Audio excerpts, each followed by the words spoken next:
आड़प बेदी बा जन्म बेदी को महाप्रभु जाइचंती। तेणु गतकाली जितेबाला गोटी पहंडी रे जाइकिरी बेदी जोटा कुआ जाए अंतर बेदी से बेदी रे जाइकिरी विजय करचंती।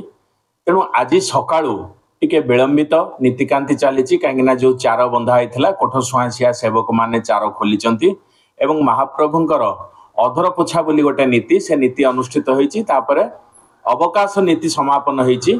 तेणु अवकाश सरला पर सूर्य पूजा रोष होम इत्यादि होकर सकाळ धूप जोटा कि प्रथम अभड़ा बाहर भक्त मैंने आज आड़प दर्शन करेंगे।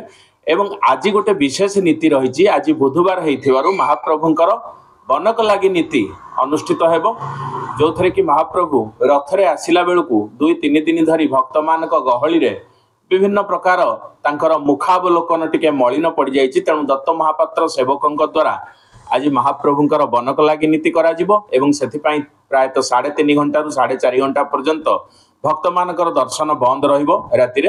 तेणु जो भक्त मैंने आज प्रथम करी महाप्रभु को आड़प बेदी बा गुंडीचा मंदिर रे दर्शन करेंगे कह जाए गुंडीचा मंदिर रे गोटे दिन दर्शन श्रीमंदिर रे 10 वर्ष लगातार दर्शन सहित सामान।